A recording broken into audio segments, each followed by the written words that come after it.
No, vsi starejši od 30 let se vsakih 5 let lahko udeležijo brezplačnega preventivnega pregleda pri zdravniku.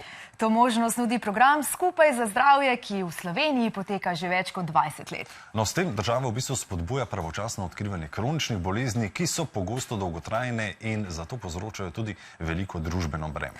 Med najpogostejšimi boleznimi so rak in srčno-žilne bolezni. Ja, kako do zdravnika in kje ga seveda najdemo, kje so na voljo te preventivni pregledi, pa bomo z našim gostom povedali. Z nami je Radivoje Pribakovič-Brinovec iz Nacionalnega inštituta za javno zdravje. Lepo pozdravljeni. Dobro jutro. Dobro jutro, dobrodošli.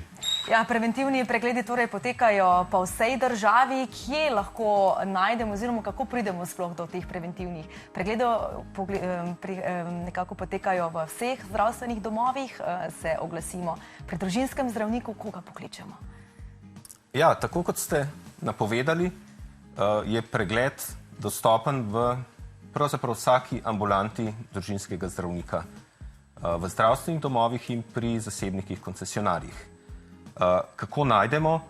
Običajno vaš zdravnik povabi, kadar se to ne zgodi, se pa seveda lahko naročite sami.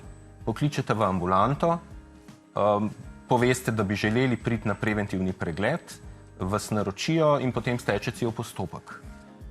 Tisti pa, ki nimajo v tem trenutku izbranega zdravnika, pa prav tako svetujemo, da pokličete v zdravstveni dom in prosite za tak pregled.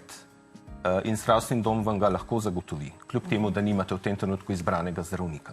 Kakšno pa je pravzaprav zanimanje? Se poslužujemo te usluge ali kar malo pozabimo na to? V resnici bi si želeli, da bi se odrasli prebivalci bolj udeleževali teh pregledov. Predvsem tukaj ciljam na mlajšo odraslo populacijo, seveda, se pravi te med 30 in 50 letom. Kasneje po 50 nekako že pogosteje prihajamo, takrat se tudi začnejo pojavljati neki znaki, ali so bolj izrazita tveganja, se pravi peša telesna zmogljivost, pojavlja se debelost, kak povišan tlak, takrat ko nas nekaj zaskrbi, pridemo. Pri mlajših odraslih, kjer pa je ta preventivni del, se pravi zgodnje odkrivanje znakov, ki jih sploh ne vidimo, v resnici zelo pomembno. S tem dosežemo ta učinek. Pravočasno zgodnje odkrivanje, morda tudi zdravljenje, kadar je potrebno, predvsem pa nek nasvet za zdrav življenjski slog. Kako pa poteka preventivni pregled? Pravzaprav tako kot vsak pregled v ambulanti. Nič ne boli verjetno, ne? Mislim, da ne boli, razen takrat, ko vam vzamejo kri za osnovne krvne preiskave. Pregled opravi diplomirana medicinska sestra v ambulanti družinske medicine, poznana tudi kot referenčna medicinska sestra, ki vas še pred pregledom napoti v laboratorij za osnovne laboratorijske preiskave, potem pa vas sprejme, opravi telesne meritve in se z vami sprehodi skozi kar tak obsežen intervju o vaših navadah. Prehranske navade, gibalne navade, izpostavljenost stresu, ogroženost za, na primer, depresijo. Seveda nas povpraša o razvadah, kot je pitje alkohola in kajenje cigaret in uživanje oziroma jemanje drugih drog. Hkrati pa nas tudi opozori na udeležbo v presejalnih programih za zgodnje odkrivanje raka. To je v kasnejših starostih, se pravi po 50. letu, za zgodnje odkrivanje raka debelega črevesa in danke, raka dojk in seveda predtem ženske v rodni dobi program za zgodnje odkrivanje raka materničnega vratu. Dobro, zdravje je pomembno, tako psihično kot fizično. Se posvečajo na teh pregledih tudi kaj psihičnemu zdravju? V času pregleda se uporablja en instrument, en diagnostični instrument za odkrivanje depresije, anksioznosti in depresije.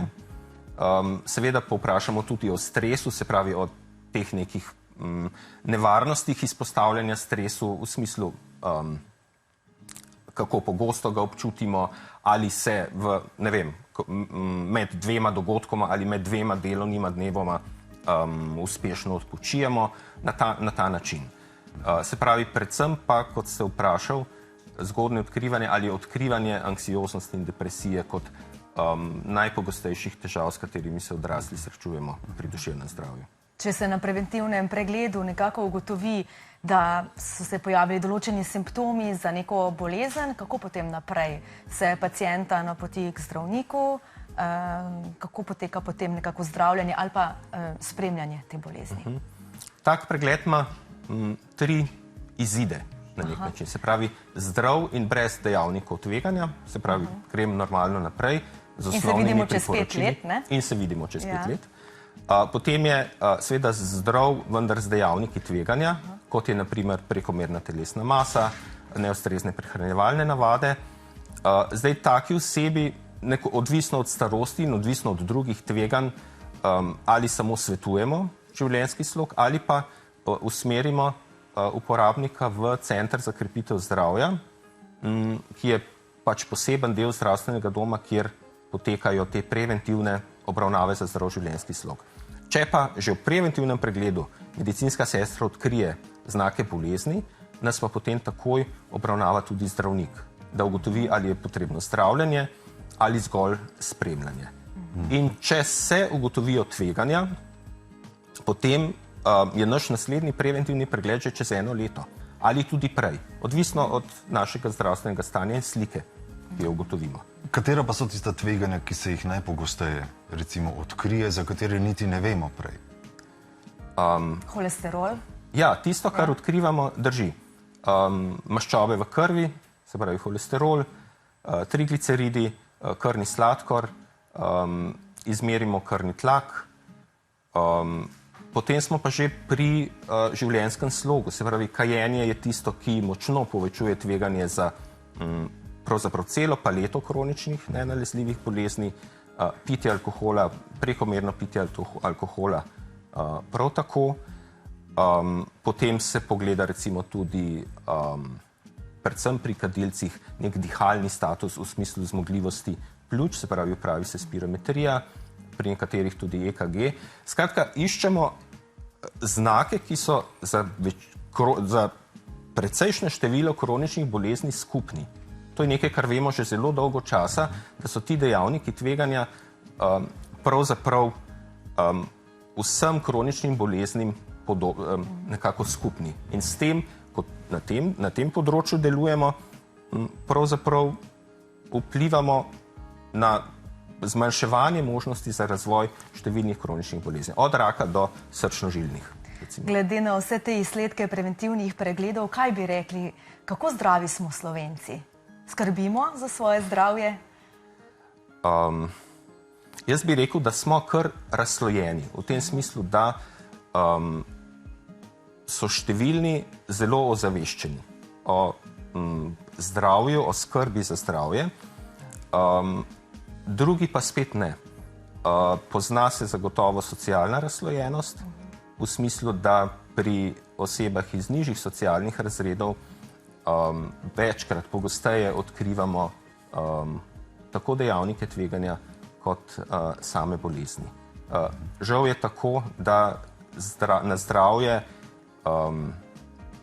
močno vpliva socialni status in seveda ekonomski status posameznika, pa tudi izobrazbeni status. Se pravi, gre za to, koliko lahko izvemo, kako razumemo, kako procesiramo informacije in potem kako v resnici ravnamo. Zato se v teh programih precej posvečamo tudi ranljivim skupinam, prav z namenom tega zmanjševanja neenakosti v družbi. Pa morda pošljete domov tudi kakšno vabilo, recimo tistemu, ki žal dolgo časa ni bil ali pri osebnem zdravniku ali pa na kakšnem takem preventivnem pregledu. Je to praksa? Bi rekel, da se je ta praksa nekoliko opustila v zadnjem času. Ko smo pred 20 leti, omenili ste, da smo praznovali lansko leto 20-letnico tega programa, takrat smo pisno vabili vse odrasle. In takrat je bil odziv, moram reči, zelo dober. V 5 letih, kar je en cikl programa, se je udeležilo blizu 70% odraslih prebivalcev, kar je tudi nekakšen naš cilj. Danes smo pod 50% v tem 5-letnem ciklu. Se pravi, želeli bi si, da se vsaj 70 do 80% prebivalcev udeleži. So pa se časi spremenili, kar pomeni, da so načini vabljenja morajo biti bolj, bi rekel, prilagojeni. Inovativni. Inovativni zagotovo. Kdaj nazadnje si bil ti na preventivnem pregledu? Kdaj nazadnje sem sploh bil pri zdravniku? No, vidiš, ne. Po eni strani moram trkati, glede preventive pa sem tako kot večina moških precej nereden. Drži, moški smo slabši udeleženci, moški tudi sicer izkazujemo nekoliko slabše zdravje kot ženske po večini kazalnikov zdravja. Zdaj, kaj narediti? Kar delamo so občasno neke take kampanje, ki skušajo nasloviti medijske ali pa na različnih, pač preko različnih medijev, ki skušajo nasloviti prav te, ki nam padajo ven. Sej podobno je pri, v resnici pri skoraj vseh kroničnih boleznih je z moškimi tako. Hvala lepa, torej postopek je sila preprost, kontaktirajte osebnega zdravnika in se prijavite. Bolje preprečiti kot zdraviti. Tako, hvala lepa za vse pojasnile. In zelo zanimivo je, kar sem zadnjič prebrala, da če nekako skrbimo za svoje zdravje, lahko brez večjih zdravstvenih težav dosežemo visoko starost. Tako da vredno je, Spodbudno. da se pozanimamo za to, kako.